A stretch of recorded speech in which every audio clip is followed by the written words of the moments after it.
বাংলাদেশ সেনাবাহিনীকে পূর্ণ সামরিক প্রশিক্ষণ ও সহায়তা দিতে প্রস্তুত পাকিস্তান। প্রিয় দর্শক শ্রোতা, সবচাইতে পাকিস্তান হলো ভারত এবং আওয়ামী লীগের চিরতর শত্রু। যেই পাকিস্তানের সাথে একসময় বাংলাদেশের যুদ্ধ হয়েছিল এবং সেই পাকিস্তানের সাথে বাংলাদেশ নতুন করে গড়ে উঠেছে, সেই পাকিস্তান বাংলাদেশকে সহায়তার হাত বাড়িয়ে দিচ্ছে। প্রিয় দর্শক শ্রোতা, ডক্টর ইউনূস সাহেব কি আদৌ পাকিস্তানের সেই সহায়তা নেবে? চলুন বিস্তারিত আপনাদেরকে জানাই আসলে পাকিস্তান থেকে বাংলাদেশকে কিভাবে সহায়তা করতে চাচ্ছে বা কি একটা দারুণ প্রস্তাব দিচ্ছে। সবাইকে বলবো ধৈর্য সহকারে ভিডিওটি দেখবেন। আর যে পেজ থেকে ভিডিওটি দেখছেন আপনারা সবাই জানেন আমাদের এই পেজে কিন্তু প্রতিনিয়ত আমরা গরম গরম খবর, দেশ বিদেশের সকল প্রেক্ষাপট নিয়ে আলোচনা করি এবং কি মাঝে মধ্যে কমেডিয়ান ভিডিওগুলো, বিনোদনমূলক ভিডিও আমরা দিয়ে থাকি। আর তাছাড়াও প্রতিবাদমূলক ভিডিও দিয়ে থাকি এই চ্যানেলে কমেডি বাজার। অবশ্যই আপনারা যারা ফলো করেননি ফলো করে দেবেন। চলুন আর কথা না বাড়াই সরাসরি মূল নিউজে চলে যাই। পাকিস্তান মুসলিম লীগ এন এর সিনিয়র নেতা ও সাবেক সেনেটর অবসরপ্রাপ্ত লেফটেন্যান্ট জেনারেল আব্দুল কাইয়ুম বাংলাদেশ ও পাকিস্তানের মধ্যে একটি কনফেডারেশন প্রতিষ্ঠার প্রস্তাব দিয়েছেন। তিনি বলেন, যদি উভয় দেশ চায় তাহলে তারা সাংবিধানিক কনফেডারেশন গঠন করতে পারে এবং একযোগে তাদের জনগণের অর্থনৈতিক সমৃদ্ধির জন্য কাজ করতে পারে। পাকিস্তান এক্স সার্ভিসম্যান সোসাইটির সভাপতি জেনারেল কাইয়ুম বলেন, পাকিস্তান বাংলাদেশ সেনাবাহিনীকে পূর্ণ সামরিক প্রশিক্ষণ ও সহায়তা দিতে প্রস্তুত। আমাদের একাডেমি ও প্রশিক্ষণ কেন্দ্র আমাদের ভাইদের জন্য উন্মুক্ত। ভারতের ভূমিকাকে সমালোচনা করে তিনি বলেন, ভারত যদি কাশ্মীরের আত্মনির্ধারণের অধিকার দেয়, সিন্ধু পানি চুক্তি সম্মান করে এবং পাকিস্তানের সন্ত্রাসবাদে অর্থায়ন বন্ধ করে, তাহলে ভারতের সঙ্গে শান্তি স্থাপন সম্ভব। তিনি আরও বলেন, বিজেপির হিন্দুত্ববাদী দর্শন ও আরএসএস নিয়ন্ত্রিত চরমপন্থী সরকার ক্ষমতায় থাকলে শান্তি স্থাপন কঠিন। ভারত ইসরায়েল জোটের বিরুদ্ধে পাকিস্তান ও চীন একটি প্রতিরোধমূলক জোট গঠন করছে উল্লেখ করে তিনি বলেন, পাকিস্তানের প্রচলিত প্রতিরোধ ক্ষমতা বৈধতা পেয়েছে। ভারতীয় দ্রুত শাস্তিমূলক হামলার নীতি ব্যর্থ হয়েছে। 1971 সালে পরিপ্রেক্ষিতে তিনি বলেন, পাকিস্তান ও বাংলাদেশ এক জাতি ছিল। পাকিস্তান মুসলিম লীগ এন বিশ্বাস করে যে দুই দেশ একত্রে কাজ করলে দক্ষিণ এশিয়ায় স্থিতিশীলতা ও সমৃদ্ধি আনতে পারে। এদিকে বাংলাদেশ ও পাকিস্তানের মধ্যে সাম্প্রতিক সম্পর্ক উন্নতির লক্ষ্যে দুই দেশের সামরিক কমান্ডাররা একে অপরের সঙ্গে বৈঠক করেছেন এবং যৌথ ব্যবসা পরিষদ প্রতিষ্ঠার জন্য একটি চুক্তি স্বাক্ষরিত হয়েছে। উল্লেখ্য, বাংলাদেশে শেখ হাসিনার সরকার পতনের পর রাজনৈতিক পরিস্থিতি পরিবর্তিত হয়েছে এবং বাংলাদেশ ও পাকিস্তানের মধ্যে সম্পর্ক উন্নতির নতুন সুযোগ সৃষ্টি হয়েছে। এই প্রস্তাব ও সম্পর্ক উন্নতি উদ্যোগ দক্ষিণ এশিয়ার ভূ রাজনৈতিক পরিস্থিতিতে নতুন মাত্রা যোগ করতে পারে। প্রিয় দর্শক শ্রোতা, আশা করি বিস্তারিত জানতে পারলেন। তো অবশ্যই এবার আপনাদের মূল্যবান মতামত জানাবেন, পারলে ভিডিওটি শেয়ার করে সবাই দেখার সুযোগ করে দেবেন। আর আমার কালকে সারাটা দিন একটা ঘটনা, একটা ভিডিও সোশ্যাল মিডিয়ায় প্রচুর পরিমাণে ভাইরাল হয়েছিল, যেটা আমার চোখের সামনে বারে বার আসতেছিল, তারপরে আমি সরিয়ে দিচ্ছিলাম। অবশেষে জানতে পারলাম সেই ঘটনার আসল রহস্য। দর্শক, আপনারা সবাই জানেন, চলন্ত ট্রেনের দরজার বাইরে ঝুলছিল একজন ব্যক্তি। সবাই বলছিল চুরি করতে গিয়ে ট্রেনের জানালা থেকে মোবাইল ছিনতাই করতে গেছিল এবং তাকে ধাক্কা দিয়ে ফেলে দেওয়া হয় এবং ঝুলছিল, এরকম একটা কথা শোনা গেল। আসলে রহস্যটা কোথায়? অবশেষে কিন্তু বের হয়ে আসলো।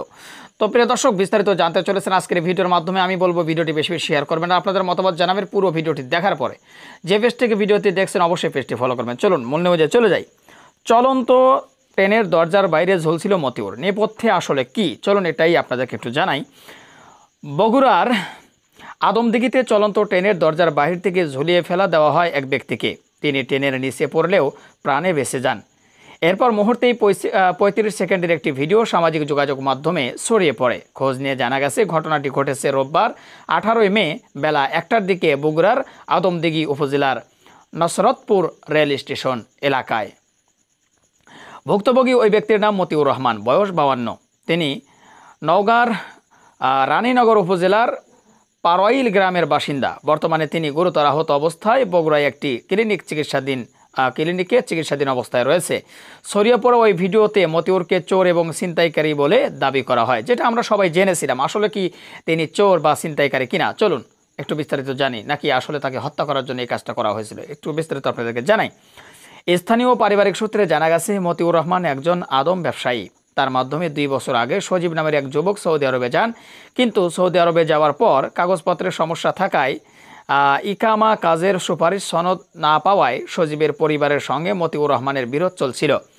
ওই বিরোধের জেরে সজীবের নির্দেশে কয়েকজন যুবক মতিউর রহমানকে চলন্ত ট্রেন থেকে ফেলে দিয়ে হত্যার চেষ্টা করেন বলে অভিযোগ উঠেছে।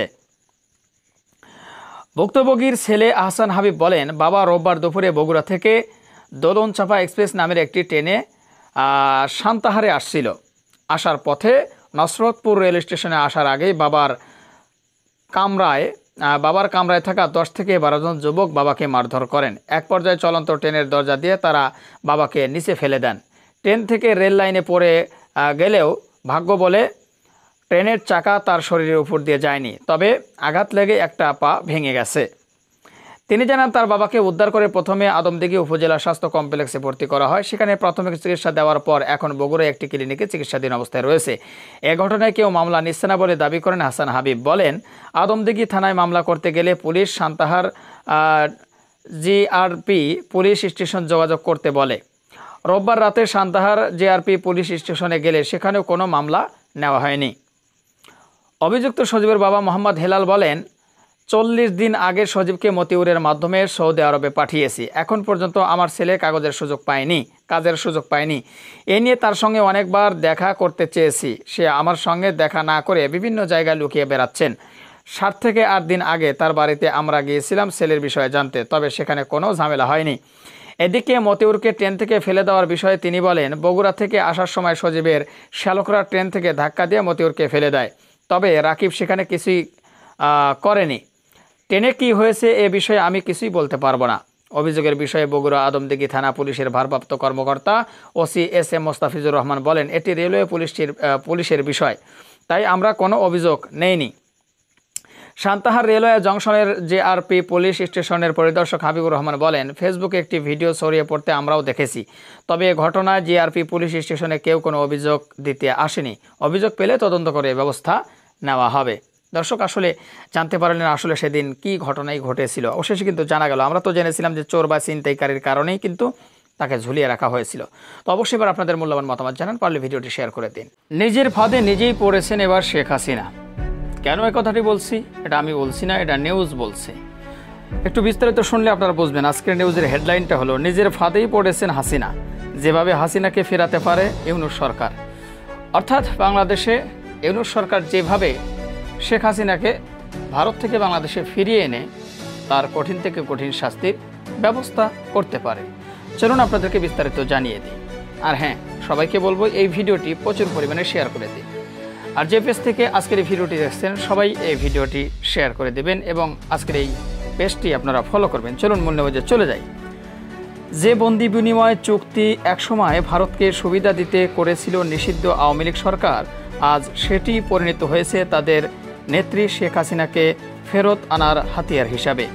2011 সালে ভারত বাংলাদেশ সরকারের মধ্যে স্বাক্ষরিত এই চুক্তি নিয়ে নতুন করে আলোচনা শুরু হয়েছে 2025 সালে এসে। দুর্নীতি দমন কমিশনের দুদক চেয়ারম্যান ডক্টর মোহাম্মদ আব্দুল মোমেন জানিয়েছে, ওই চুক্তির আওতায় শেখ হাসিনাকে ভারত থেকে দেশে ফিরিয়ে আনার আইনি সুযোগ রয়েছে। বুধবার 14 মে দুদক কার্যালয়ে সাংবাদিকদের সঙ্গে কথা বলার সময় তিনি একথা বলেন, আমরা আদালতের নির্দেশে কাজ করছি, কেউ আইনের ঊর্ধ্বে নয়। শুধু শেখ হাসিনা নয়, যুক্তরাজ্যে অবস্থানরত তার ভাগ্নি ও ব্রিটিশ এমপি টিউলিপ সিদ্দিকীকেও দেশে ফেরাতে উদ্যোগ নেওয়া হচ্ছে বলে জানান দুদক চেয়ারম্যান। তিনি স্পষ্টভাবে বলেন, তদন্ত চলছে, আইনি প্রক্রিয়া শুরু হয়েছে, কাউকেই ছাড় দেওয়া হবে না। আন্তর্জাতিক আইনি সহায়তা, কূটনৈতিক যোগাযোগ এবং মানবাধিকার পরিস্থিতি বিবেচনায় রেখে শেখ হাসিনার প্রত্যাবর্তনের সম্ভাবনার বিষয়ে আলোচনা চলছে। 2011 সালে করা ভারতের সঙ্গে বন্দি বিনিময় চুক্তিতে বলা হয়েছে, উভয় দেশের আদালতের আদেশ থাকলে দণ্ডপ্রাপ্ত বা অভিযুক্ত ব্যক্তিকে দেশে ফেরত পাঠানো যেতে পারে।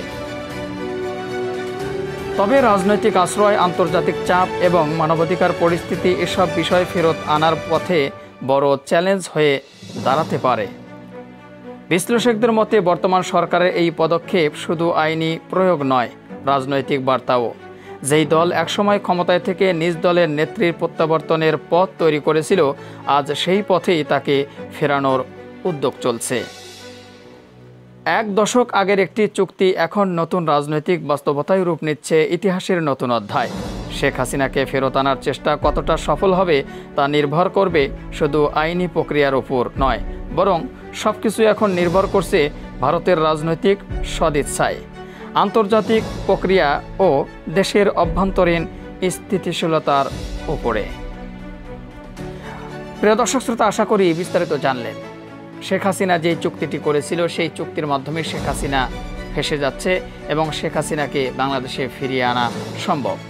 তো আশা করি সবগুলো তথ্য আপনারা বিস্তারিত জেনেছেন, বুঝেছেন। অবশ্যই এবার আপনাদের মূল্যবান মতামত জানিয়ে দিন, পারলে ভিডিওটি শেয়ার করে দিন। বিএনপি নেতা ফজলুর রহমান বাবু এই বিচারা যেইভাবে ইসলাম বিদ্বেষ হয়ে উঠছে, আলেম ওলামা বিদ্বেষ হয়ে উঠছে, তাতে আমার মনে হয় অতি দ্রুত এই বিচারাকে নিয়ে পাবনা পাগলাগড়তে ভর্তি করে দেওয়া দরকার। তা না হলে এই বিচারা একসময় দেখবেন ইসলাম বিদ্বেষী হয়ে উঠবে, ইসলামকে নিয়েও তার চুলকানি শুরু হবে। কারণ ইতিমধ্যেই তার আলেমদেরকে নিয়ে বিভিন্নভাবে বিভিন্ন প্রকারে তার চুলকানি শুরু হয়েছে। এতটাই চুলকানি শুরু হয়েছে যেই চুলকানির মলম এখন পর্যন্ত তাকে কেউ দিতে পারছে না, বা সেই চুলকানির মলমটা হয়তো এখন পর্যন্ত আবিষ্কারই হয়নি। দর্শক, আমি আপনাদের সাথে ছোট্ট একটা ভিডিও শেয়ার করব, তাহলে বুঝতে পারবেন যে আসলে সে কেমনভাবে আলেম বিদ্বেষী হয়ে উঠছে। চলুন একটু তার বক্তব্যটি শুনি। মাদ্রাসাতে যারা লেখাপড়া করে এরা খুব সাধারণ গরিব ঘরের সন্তান, বেশিরভাগ অন্তত 96-7%। এই ছেলেপেলেরা কিছুই বুঝে না হুজুর ছাড়া। এরা থাকে মাদ্রাসায়, খায় 2 লাখ টাকা। মৌলানা মৌলভী সাহেবদের ঘরে যে মায়েরা বোনেরা, তাদেরকে বলবো তোমরা এদের বাচ্চা পেতে নিই, এদের পাতে ভাত দিব না, এদের জন্য তরকারি রান্না। আচ্ছা, আপনারাই বলুন তো, তিনি মুসলমানের ঘরে জন্ম নিয়ে মুসলমানের ঘরে বসবাস করে, মুসলিম দেশে বসবাস করে আলেম বিদ্বেষ এমন কিছু কথাবার্তা বলছে, যেটা কি আদৌ মেনে নেওয়া সম্ভব?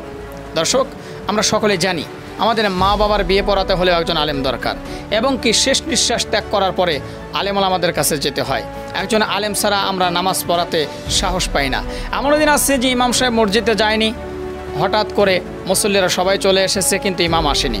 নামাজের সময় হয়ে গেলে ধাক্কাধাক্কি শুরু হয়ে যায়, একজন বলে তুমি যাও, একজন বলে তুমি যাও, কেউ সামনে গিয়ে সাহস পায় না। তার মানে একজন ইমাম ছাড়া নামাজ পড়াতে যারা সাহস পায় না। আবার জানাজার ময়দানে দেখবেন আলেম ছাড়া জানাজা হয় না। আবার দেখবেন বিয়ে বরণের সময় আলেমকে দরকার। তাহলে এই আলেমকে নিয়ে যদি এই বিচারে এত চুলকানি হয়, এখন আলেম আবার একটা ফতোয়া দেওয়া শুরু করেছে, যদি এই ব্যক্তিটি মারা যায় বিনা দ্বিধায় এই ব্যক্তির জানাজা কোনো আলেম করতে পারবে না।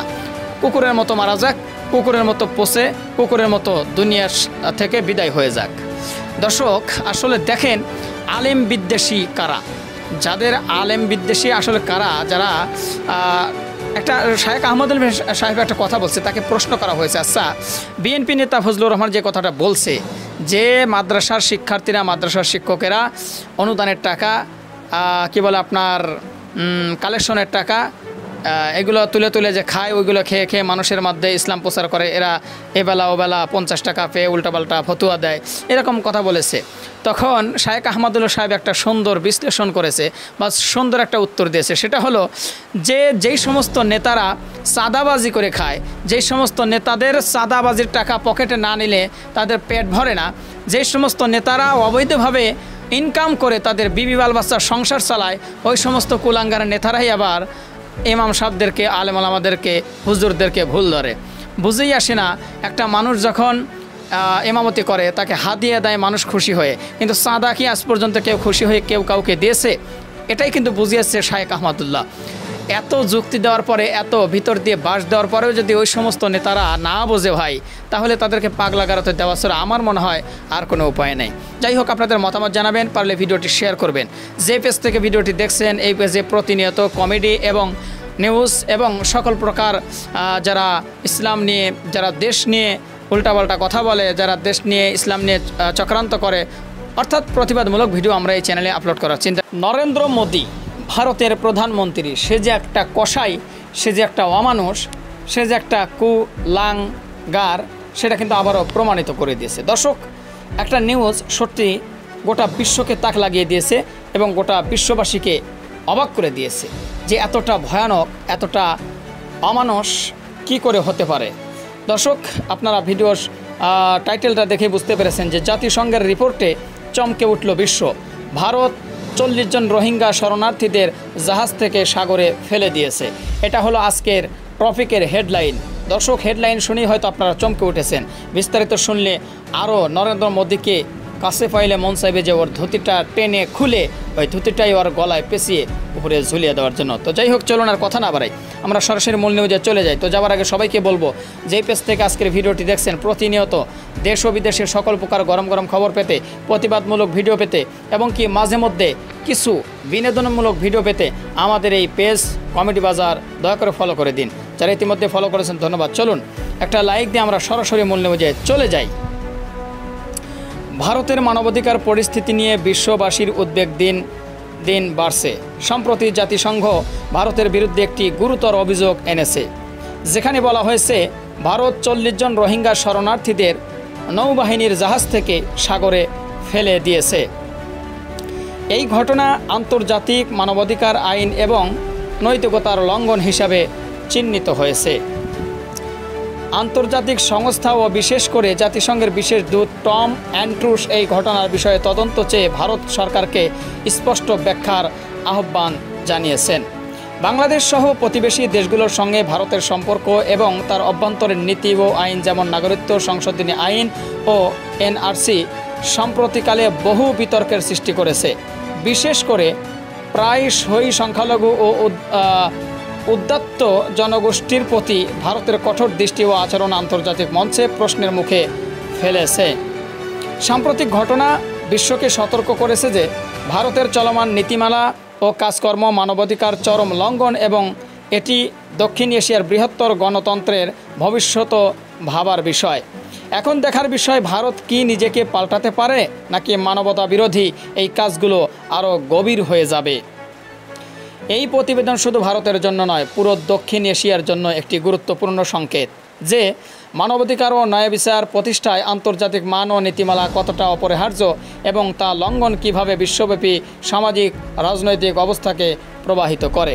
অর্থাৎ রোহিঙ্গাদেরকে ধরে নিয়ে ভারত একটি নৌবাহিনী থেকে প্রায় 40 জন শিশুসহ নারী পুরুষকে সাগরের মধ্যে নিক্ষেপ করেছে। তাদের শুধু পরনে ছিল লাইফ জ্যাকেট, তাছাড়া কিছু ছিল না। এভাবে তাদেরকে সাগরের মধ্যে নিক্ষেপ করে। দর্শক, আসলে দেখেন মোদি এবং মোদির নীতিমালা কার্যক্রম কতটুকু ভয়ঙ্কর। একমাত্র হিন্দুত্ব বাচ্চারা তারা কাউকে প্রশ্রয় দিতে চায় না। এখন এই ভারতের মোদি সরকার সম্পর্কে আপনাদের কিছু বলার থাকলে অবশ্যই বলে যাবেন। আর যেই পেজ থেকে ভিডিওটি দেখছেন আশা করি ফলো করবেন। যারা ফলো করেছেন ধন্যবাদ। ভালো থাকবেন সবাই। আল্লাহ হাফেজ। 5 আগস্টের পর শেখ হাসিনা সহ ভারতের যে সমস্ত বাংলাদেশের আওয়ামী লীগ নেতাকর্মীরা পালিয়ে গিয়েছেন, তাদের জন্য খুবই বড় একটা দুঃসংবাদ। দর্শক, দুঃসংবাদটা কি শুনলে বুঝতে পারবেন। তারা হয়তো আর ভারতে থাকতে পারবে না, তাদেরকে ওখান থেকে উচ্ছেদ করে দেওয়া হবে। দর্শক, বিস্তারিত জানতে চলেছেন আজকের এই ভিডিওর মাধ্যমে। সবাইকে বলবো ধৈর্য সহকারে ভিডিওটি দেখতে হবে এবং পুরো ভিডিওটি শুনতে হবে। আর অবশ্যই ভিডিওটি প্রচুর পরিমাণে আপনারা শেয়ার করে দেবেন। চলুন তাহলে আর কথা না বাড়াই, একটা লাইক দিয়ে মূল নিউজে চলে যাই। গণহত্যা, দমন, নিপীড়ন এবং অন্যান্য অপরাধে অভিযুক্ত হয়ে ভারতে পালিয়ে থাকা এসব নেতাদের মধ্যে শুরু হয়েছে দেশটি ছাড়ার হিড়িক। পুশব্যাক ও গ্রেপ্তার আশঙ্কায় ভারতের অভ্যন্তরে থাকা অবৈধ বিদেশিদের দ্রুত দেশ ত্যাগের নির্দেশনা জারি করা হয়েছে, যা আগস্ট মাস থেকে আরও জোরালোভাবে বাস্তবায়ন করা হবে।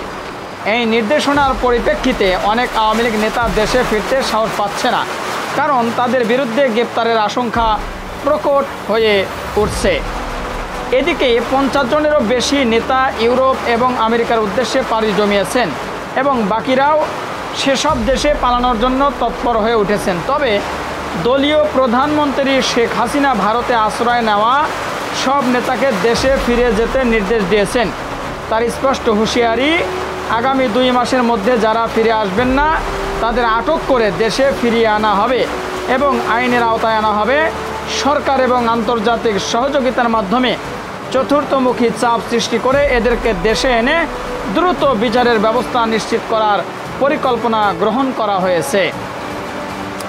প্রিয় দর্শক শ্রোতা, বুঝতেই পারছেন যে অবস্থাটা কি। 50 জন যদিও দেশের বাইরে চলে গিয়েছে, বাদ বাকি এখনও যারা রয়েছে তাদের মনে করেন যে নিচের বিসি কান্দে উঠে গেছে, সর্বনাশ বলে কি, মামুর বাড়িতে মাত্র 9 মাস হলো আসছি, এখনই মামুর বাড়ি থেকে বেরোতে কয়, এখনই আবার নিজের বাড়ি যাইতে কয়। কিন্তু ঘটনা হইলে মামুর বাড়ি থাকা তো আর যাবে না চন্দু, মামুর বাড়ি আর কতদিন থাকা যায় বলো তো? তোমার মামুর বাড়ি থাকার দিন শেষ হয়ে এসেছে, এবার নিজের বাড়িতে ফেরত আসো এবং নিজের বাড়ি ফিরে এসে যেই কর্মকাণ্ডগুলো করে গেছো সেই কর্মকাণ্ডর ভাগ বটারা নিবে না? দেশে থাকতে মানুষ হত্যা করেছো, খুন করেছো, গুম করেছো, অন্যায় করেছো, রাহাজানি করেছো, টাকা লুটপাট করেছো, এই দেশের টাকা বিদেশে পাচার করেছো, আর মামু বাড়ি থেকে ঘুম পারবা ওইটা তৈব না। দেশে আসো, হিসাব নিকাশ করে যদি ভালো হও সারা পাইবা, আর যদি তুমি জন্দু ওইগুলোর সাথে জড়িত হয়ে থাকো তো অবশ্যই তোমাকে দেওয়া হবে হুগলিটা। দর্শক শ্রোতা, আশা করি ভিডিওটি সম্পূর্ণ দেখেছেন, অবশ্যই আপনাদের মতামত জানাবেন। আর আমাদের এই পেজে নতুন হলে প্রতিনিয়ত এই ধরনের সকল প্রকার গরম গরম খবরগুলো পেতে আমাদের এই পেজটি ফলো দিয়ে আমাদের সাথে থাকবেন। যারা ইতিমধ্যে ফলো দিয়েছেন সবাইকে ধন্যবাদ জানিয়ে ভিডিওটি এখানে শেষ করছি। ভালো থাকবেন সবাই, আল্লাহ হাফেজ। ভাইরে ভাই কি বলবো, বলার আমার কোনো ভাষা নাই। পাশে একটা ছবি দেখতে পাচ্ছেন, আমি 2টা ছবি আপনাদেরকে দেখাবো, তারপরে মূল নিউজে চলে যাব। পাশের ছবিটা দেখতে পাচ্ছেন, লেখা আছে তারা আন্দোলন করছে, নারী পুরুষ সমান অধিকার চায়। কি অধিকার, তাদের দাবিটা কি? তারা ব্যানারে লিখেছে, দেখেন, আমরা সবাই বয়াকারে বেশ, তারপরে শাহ, এরা বলতেছে আমরা সবাই বেশ শাহ, বুঝে নেব হিস্সা। মাশাআল্লাহ, আসলে তারা যা তা প্রমাণ করে দিয়েছে। এদের স্বাধীনতাটা চায়, নারী যা খুশি তাই করবে, কুকুরের মতো রাস্তাঘাটে তারা বসবাস করবে না ভাই, সহবাস করবে, তাতে কারো কিছু বলা যাবে না। বাংলাদেশে এটা তারা চালু করতে চায়, এটাই হলো তাদের দাবি। দেখেন, তারপর আরেকটা ছবি আপনারা দেখতে পাচ্ছেন, নারীর যৌন স্বাধীনতা নিশ্চিত করো। বুঝতে পারছেন তো তারা আসলে কি চায়? এদের চেহারা দেখলেই বিশ্বাস করেন, পায়খানা দেখলে বমি আসে না, কিন্তু এদের চেহারা দেখলে বমি আসে। আচ্ছা, যাই হোক, এবার সরাসরি আমরা মূল নিউজে চলে যাই। একটা জিনিস নিয়ে খুবই আলোচনা সমালোচনা হচ্ছে, যেমন ডক্টর ইউনূস সাহেব কি বলেছে, ডিজিটাল রূপান্তরে নারী পুরুষ সমান সুযোগ পাবে প্রধান উপদেষ্টা। চলুন একটু বিস্তারিত আপনাদেরকে জানাই। আর সবাইকে বলবো, যে পেজ থেকে আপনারা আজকের এই ভিডিওটি দেখছেন, কমেডি বাজার, দয়া করে এই পেজটা ফলো করবেন, কারণ আপনারা সবাই জানেন আগের 2টি পেজ নষ্ট হওয়ার কারণে আমরা এই পেজে এখন নিয়মিত ভিডিও তৈরি করি, আপনাদেরকে ভিডিও দেওয়ার চেষ্টা করি। তো দয়া করে এই পেজটি ভালোবাসা দিয়ে ফলো করে দিবেন। চলুন মূল নিউজে চলে যাই। ডিজিটাল রূপান্তরে নারী পুরুষ সমান সুযোগ পাবে বলে জানিয়েছেন প্রধান উপদেষ্টা অধ্যাপক ডক্টর মোহাম্মদ ইউনূস। তিনি বলেন, জুলাই গণঅভ্যুত্থানের চেতনাকে ধারণ করে অন্তর্বর্তীকালীন সরকার ডিজিটাল রূপান্তরের সব ক্ষেত্রে নারী পুরুষের সমান সুযোগ ও অধিকার নিশ্চিত করতে প্রতিশ্রুতিবদ্ধ। আর 2টি কথা বলবো শেষে, আগেই না, আগে নিউজটি শুনিয়ে আপনাদেরকে। ডক্টর ইউনূস বলেন, টেলিযোগাযোগ সেবা ও তথ্য প্রযুক্তি ব্যবহার সহ ডিজিটাল রূপান্তরে নারী পুরুষের সমান অংশগ্রহণ একটি বৈষম্যমুক্ত ও আধুনিক সমাজ বিনির্মাণের পূর্ব শর্ত। বিশ্ব টেলিযোগাযোগ ও তথ্য সংঘ দিবস 17 মে উপলক্ষে শুক্রবার দেওয়া এক বাণীতে প্রধান উপদেষ্টা এসব কথা বলেন। এবারে দিবসটির প্রতিপাদ্য বিষয় হচ্ছে gender equality in digital transformation, বা ডিজিটাল রূপান্তরে নারী পুরুষের সমায়তন বা সমানাধিকার। প্রধান উপদেষ্টা তার বাণীতে বলেন, অন্তর্বর্তীকালীন সরকার দেশের টেলিযোগাযোগ ও তথ্য প্রযুক্তি খাতের উন্নয়নে খুবই আন্তরিক। তথ্য প্রযুক্তি খাতে সব কর্মকাণ্ডের স্বচ্ছতা ও জবাবদিহি নিশ্চিত করা হয়েছে উল্লেখ করে তিনি বলেন, জনগণের সরকারি সেবা প্রাপ্তি সহজতর করতে হয়রানি কমাতে ডিজিটাল সেবা কেন্দ্র নাগরিক সেবা তৈরির উদ্যোগ নেওয়া হয়েছে। সারা দেশে ইউনিয়ন নাগরিক সেবা কেন্দ্রের মাধ্যমে বিভিন্ন তথ্য প্রযুক্তি সেবা চালু করা হচ্ছে। প্রধান উপদেষ্টা বলেন, নারী উদ্যোক্তাদের জন্য বিশেষ ফ্রিল্যান্সিং ট্রেনিং এবং মেয়ে শিক্ষার্থীদের জন্য TSCM ট্রেনিংয়ের উদ্যোগ নেওয়া হয়েছে। বাংলাদেশ স্যাটেলাইট ভিত্তিক উচ্চ গতির ইন্টারনেট নেটওয়ার্কে যুক্ত হতে যাচ্ছে, যা প্রত্যন্ত ও দুর্গম অঞ্চল সহ সারা দেশে নিরবিচ্ছিন্ন ইন্টারনেট সেবা নিশ্চিতের ক্ষেত্রে একটি গুরুত্বপূর্ণ মাইলফলক। প্রধান উপদেষ্টা জনগণের জন্য বিশ্বমানের টেলিযোগাযোগ ও তথ্য প্রযুক্তির সেবা নিশ্চিত করতে সবাইকে একসঙ্গে কাজ করার আহ্বান জানিয়ে বলেন, আমরা দৃঢ় বিশ্বাস সবার সম্মিলিত প্রচেষ্টায় একটি অন্তর্ভুক্তিমূলক, গতিশীল ও সমতা ভিত্তিক বাংলাদেশ গড়ে উঠবে, নিশ্চিত হবে ডিজিটাল সমতা। আচ্ছা, এবার আসুন, ভিডিওর শুরুতেই যেই পিকচারগুলো দেখিয়েছি আমাদের দেশের কিছু মা এবং বোনেরা তারা নিজেদেরকেই নিজেরাই বেশ দাবি করতেছে। আচ্ছা, তাদের দাবিটা কি? নারী পুরুষ সমান অধিকার চাই। আচ্ছা, দেওয়া হলো আপনাদেরকে সমান অধিকার। এখন নারী পুরুষ যদি সমান অধিকার হয়, পুরুষ তো অনেক সময় দাঁড়িয়ে পেশাব করে, আপনারা কি পারবেন? একটা গল্প বলি, ছোট্ট একটা গল্প, কেউ যাবেন না আগেই। গল্পটা বজলুর রশিদ মিয়া বক্তা বলেছিল যে একটা ঘরের ভিতরে স্বামী এবং স্ত্রী রয়েছে। স্বামী স্ত্রী, এবং স্ত্রী স্বামীকে বলতেছে আমরা সমান অধিকার চাই। স্বামী বলল ঠিক আছে, তোমাকে সমান অধিকার দেওয়া হলো। হঠাৎ সেই ঘরের মধ্যে বৃষ্টি নামলো, মানে ঘরের বাইরে বৃষ্টি নামলো, প্রচণ্ড পরিমাণে বৃষ্টি। তো স্বামীর পেশাবের চাপ দিয়েছে, হিসু দেবে, হিসু। তো স্বামী করলো কি, স্ত্রীকে বলতেছে কোথায় দিয়ে পেশাব করি, তো তুমি আমাকে ধরো, আমি আমার ঘরের মানে শোলা আছে না, সোন বা শোলার বেড়া, ওখান দিয়ে একটু ভাগ করে বা একটু খোলাসা করে ওখান দিয়ে পাইপটা দিয়ে পেশাব করছে। স্ত্রী কিন্তু কাঁধে উঠেছে স্বামী। এবার স্বামী পেশাব করার পর নেমে গেছে, এবার স্ত্রী পেশাবের চাপ দিয়েছে। তো স্বামীর কাঁধে উঠে স্ত্রী যখন পেশাব করতে গেছে তখন তো তার পাইপ নাই, বোঝেন নাই, সরাসরি মেশিন। এখন স্বামীর মুখমণ্ডল ভিজিয়ে ফেলাইছে। তখন স্বামী বলতেছে হারে শালি, আসলে দেখ সব জায়গায় সমান অধিকার চলে না। তো যাই হোক, নারী পুরুষ সমান অধিকার যদি চায়, তাদের হিস্সা, তাদের পরিস্থিতি এরকমই ঘটতে পারে। তো ভালো থাকবেন, ভিডিওটি শেয়ার করবেন। হ্যাঁ, আর আপনাদের মতামত এখন কমেন্ট বক্সে জানিয়ে দিন, বাংলাদেশের নারী পুরুষ সমান অধিকার হলে কী ঘটনা করতে পারে। আর এই সমস্ত বেহায়া, নির্লজ্জ এবং ব্যাডাস মহিলারা যেই সমস্ত দাবি করছে, এরকম যদি বাংলাদেশে চালু হয়, তাতে বাংলাদেশ আমেরিকা বা গজবে বাংলাদেশ হতে সময় লাগবে না। ধন্যবাদ। এই মুহূর্তে যে বাজারে এই ভিডিওটি ক্লিক করেছেন, সবাইকে বলবো এটা আমাদের নতুন পেজ কমেডি বাজার, অবশ্যই ফলো করবেন আপনাদের ভালোবাসা দিয়ে। আগে ফলো করা দরকার নেই, যদি মনে করেন এই পেজ থেকে আপনারা ভালো কিছু আশা করেন এবং কিছু গুরুত্বপূর্ণ বিষয় জানতে চান, যেমন দেশ ও বিদেশের খবরগুলো এবং কিছু বিনোদনমূলক কমেডি ভিডিও আমাদের এই পেজে আপলোড করা হয়। যদি আপনাদের ভালো লাগে তবেই আপনারা আমাদের এই পেজে ফলো দিয়ে আমাদের বন্ধু হবেন, তাছাড়া দরকার নেই। চলুন আগে আজকের নিউজটি আপনাদের সাথে শেয়ার করি। আজকের নিউজের মূল টপিক হলো নিষিদ্ধ ছাত্রলীগ সভাপতি সাদ্দামের বাবা মারা গেছেন।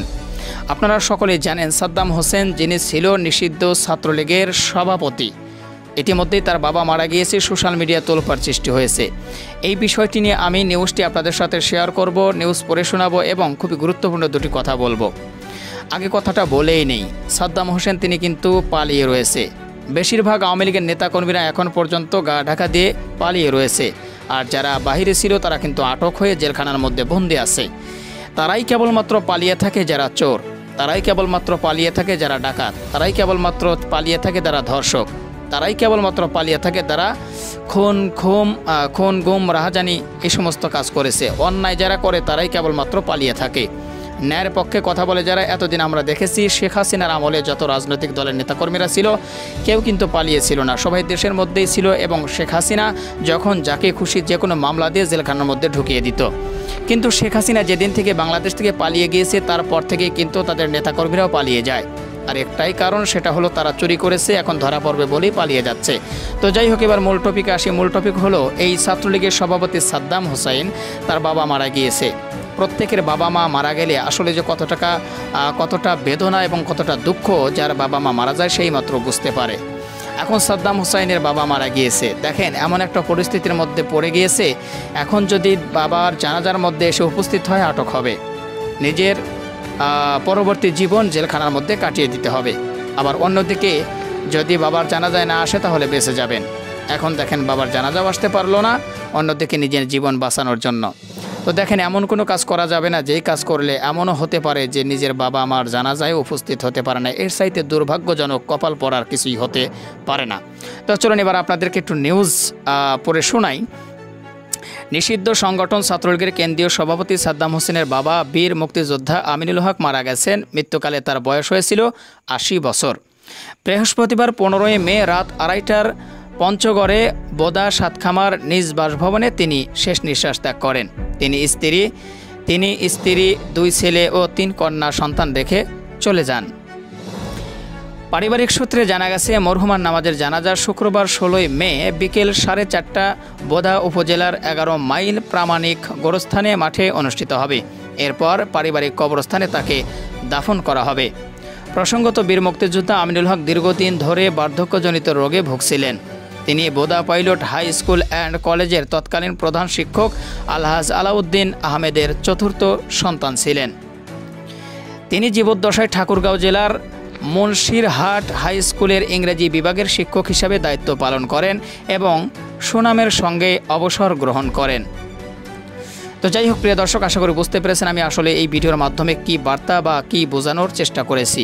এমন কিছু করবেন না, যারা রাজনৈতিক দলে আছেন তাদের জন্য আরও বিশেষ করে বলবো, এমন কিছু করবেন না যে একসময় আপনাকে চোরের মতো পালিয়ে থাকতে হয় এবং নিজের বাবার জানাজাতে উপস্থিত হতে পারেন না। এর চাইতে দুর্ভাগ্য, এর চাইতে কপাল পোড়া সন্তান আমার মনে হয় পৃথিবীতে আর কেউ হতে পারে না।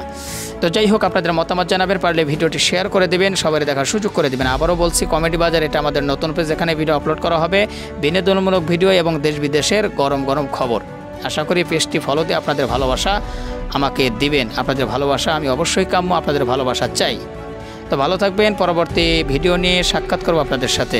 আজকের মতো এ পর্যন্তই, আল্লাহ হাফেজ। ডক্টর ইউনূসের নেতৃত্বে পরিবর্তনের পথে বাংলাদেশ।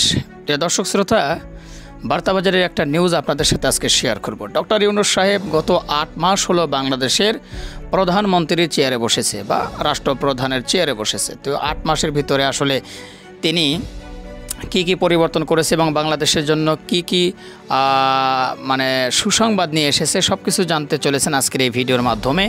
সবাইকে বলবো ধৈর্য সহকারে পুরো ভিডিওটি দেখুন এবং যে পেজ থেকে ভিডিওটি দেখছেন দয়া করে পেজটি ফলো করে দিন, কারণ আমাদের আগের পেজগুলো কিন্তু নষ্ট হয়ে গিয়েছে, সেখানে আর ভিডিও দেই না। তো অবশ্যই বুঝতে পেরেছেন যে এই পেজটি আপনারা ভালোবাসা দিয়ে ফলো করে দিন। চলুন আমরা সরাসরি মূল নিউজে চলে যাই। নোবেলজয়ী অর্থনীতিবিদ ও বাংলাদেশের অন্তর্বর্তী সরকারের প্রধান উপদেষ্টা ডক্টর মোহাম্মদ ইউনূস বলেছেন, গত 16 বছর ধরে বাংলাদেশ যেন এক ধরনের রাজনৈতিক ভূমিকম্পের মধ্য দিয়ে গেছে, যা নষ্ট হয়ে গেছে। আমরা আবার তা গড়ে তুলেছি, সঠিক পথে এগোচ্ছি, জনগণ আমাদের পাশে আছে। দ্য ইকোনমিস্ট এমন মন্তব্য করেছেন তিনি। প্রতিবেদনে বলা হয়েছে, ডক্টর ইউনূস মনে করেন শেখ হাসিনা ও আওয়ামী লীগ সরকারের দীর্ঘ শাসনকাল ছিল এক ধরনের স্বৈরশাসন। 2024 সালের আগস্টে বড় ধরনের আন্দোলনের মাধ্যমে তাদের ক্ষমতা থেকে সরানো হয়। প্রতি বছর প্রায় $16 বিলিয়ন দেশ থেকে পাচার হয়েছে। তার বিরুদ্ধে খুন, অপহরণ ও গণহত্যার মতো মামলাও হচ্ছে, যদিও তিনি এসব অস্বীকার করেছেন। সব রাজনৈতিক দল এখন এমন এক ব্যবস্থা চায় যেখানে আবার কেউ যেন এত ক্ষমতা কুক্ষিতগত করতে না পারে। শেখ হাসিনা দেশ ছাড়ার পর সেপ্টেম্বর থেকে ইউনূস বিভিন্ন খাতে সংস্কারের জন্য একাধিক কমিশন গঠন করেন, যেমন নির্বাচন ব্যবস্থা, বিচার ব্যবস্থা ও সংবিধান সংস্কার কমিশন। এসব কমিশনে দেশের শিক্ষক, গবেষক ও বিশেষজ্ঞরা কাজ করছেন। সব সুপারিশ নিয়ে কাজ করছে একটি বড় কমিশন, জাতীয় ঐক্যমত্য কমিশন। তারা এখন পর্যন্ত 166টি প্রস্তাব নিয়েছে এবং দেশের 35টি রাজনৈতিক দল এতে মতামত দিয়েছেন। এই কমিশন জুলাই সনদ নামে একটি নীতিমালা তৈরি করেছে, যাতে নির্বাচনের পথ তৈরি হবে এবং নতুন বাংলাদেশ গড়া সম্ভব হবে। ঐক্যমত্য কমিশনের সহ সভাপতি আলী রিয়া জানান, তিনি ভালো পরিবর্তন এর মধ্যে রয়েছে, যেমন বিচারপতি নিয়োগ স্বাধীনতা এসেছে। তিনি আশা করছেন আগস্টের মধ্যেই চূড়ান্ত নীতিমালা তৈরি হয়ে যাবে। সব ঠিকঠাক চললে ডিসেম্বরেই নির্বাচন হতে পারে। ইউনূস আশ্বাস দিয়েছেন 2026 সালের জুনের মধ্যে অবশ্যই নির্বাচন হবে, তবে তিনি নিজে তাতে অংশ নেবেন না। দ্রব্যমূল্য ও ব্যাংক খাত কিছুটা নিয়ন্ত্রণে এলেও অর্থনৈতিক গতি এখনও কম, রাজনীতি এখনও অস্থির। এক জরিপ বলেছে 60% মানুষ মনে করে আইন শৃঙ্খলায় তেমন উন্নতি হয়নি, রাস্তায় বিক্ষোভ নিয়মিতই হচ্ছে। তো যাই হোক প্রিয় দর্শক, আশা করি সম্পূর্ণ ভিডিওটি দেখেছেন এবং বিস্তারিত আলোচনাটা আপনারা মনোযোগ সহকারে শুনেছেন। তো অবশ্যই আপনাদের মতামত জানাবেন, পারলে ভিডিওটি শেয়ার করবেন। আর আমাদের এই পেজ নতুন হলে অবশ্যই ফলো করবেন। যেই পেজ থেকে ভিডিওটি দেখছেন, কমেডি বাজার, এখানে আমরা প্রতিনিয়ত আপনারা সকলেই জানেন কিছু রাজনৈতিক ইস্যু বা দেশ বিদেশের খবর এবং কিছু বিনোদনমূলক ভিডিও আমরা এই পেজের মাধ্যমে শেয়ার করে থাকি। আশা করি আপনাদের ভালোবাসা পেলে এই পেজটা অনেক দূরে এগিয়ে যাবে। অবশ্যই আপনাদের ভালোবাসা এবং শুভকামনা সবসময় কাম্য। আশা করি আপনারা পাশে থাকবেন, আশা করি আপনাদের পাশে পাবো ইনশাল্লাহ। তো সবাই ভিডিওটি শেয়ার করবেন আর আমাদের এই কমেডি বাজার পেজটি ফলো করবেন। যারা ইতিমধ্যেই ফলো করে ভালোবাসা দিয়েছেন তাদেরকে একদম কলিজা থেকে ভালোবাসা দিয়ে ভিডিওটিকে শেষ করছি। ভালো থাকবেন, আল্লাহ হাফেজ। ভারত পাকিস্তানের অবস্থা বর্তমানে একটু শান্ত হলেও কিন্তু নরেন্দ্র মোদী হতাশায় ভুগছেন। ওই যে একটা কথাই আছে না, মানুষ বলেন আপনি কি হতাশায় ভুগছেন? হ্যাঁ, নরেন্দ্র মোদী প্রচণ্ড পরিমাণে হতাশায় ভুগছে এবং যে কোনো সময় বেপরোয়া সিদ্ধান্ত নিতে পারেন এবং সতর্ক হয়েছে পাকিস্তান। দর্শক, নরেন্দ্র মোদীর যতটা ক্ষতি হয়েছে আপনারা সবাই জানেন। পাকিস্তানের সাথে নরেন্দ্র মোদী হাডুডু খেলতে গিয়ে নরেন্দ্র মোদীর মাজাটা, কোমরটা ভেঙে গিয়েছে, যার কারণেই কিন্তু তিনি পাগলপাড়া বেপরোয়া কখন যে কি করবেন এটা নিয়ে কিন্তু শঙ্কায় রয়েছে পাকিস্তান।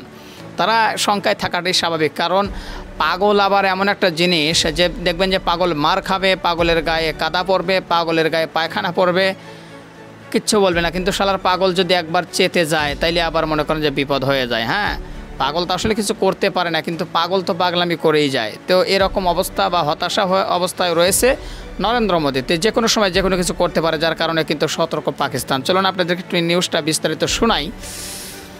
পাকিস্তানের প্রতিরক্ষা মন্ত্রী খাজা আসিফ আশঙ্কা প্রকাশ করেছেন ভারতের প্রধানমন্ত্রী নরেন্দ্র মোদী রাজনৈতিক চাপে পড়ে বেপরোয়া সিদ্ধান্ত নিতে পারেন। তিনি বলেন, মোদী বর্তমানে রাজনৈতিকভাবে কোণঠাসা, হতাশা থেকে কোনো দুঃসাহসিক পদক্ষেপ নিতে পারেন, আর তেমনটা হলে পাকিস্তান কঠোর জবাব দেবে। বুধবার জিও নিউজকে দেওয়া এক সাক্ষাৎকারে খাজা আসিফ আরও বলেন, পরিস্থিতি উত্তপ্ত হলে এমনকি ভারতের মিত্ররাও মোদীর পাশে নাও দাঁড়াতে পারেন। তিনি জানান, পাকিস্তান কোনো আন্তর্জাতিক চাপের কারণে যুদ্ধবিরতিতে রাজি হয়নি, বরং যুক্তরাষ্ট্রসহ মিত্র দেশগুলোর সমর্থনেই তা হয়েছে। খাজা আসিফ দাবি করেন, চলমান সংঘাতে পাকিস্তান 5টি ভারতীয় যুদ্ধ বিমান ও 77টি ইসরায়েলি ড্রোন ভূপাতিত করেছে। তিনি বলেন, এই সংঘাত সাইবার যুদ্ধে আমরা এগিয়েছিলাম, ভারতের ডিজিটাল কাঠামো অচল করে দেওয়া সম্ভব হয়েছে। প্রসঙ্গত, 22 এপ্রিল কাশ্মীরের পাহালগামে হামলায় 26 জন নিহত হওয়ার পর দুই দেশের মধ্যে উত্তেজনার চরমে ওঠে। তবে 10 মে যুক্তরাষ্ট্রের মধ্যস্থতায় উভয় পক্ষ অস্ত্রবিরতিতে সম্মত হয়।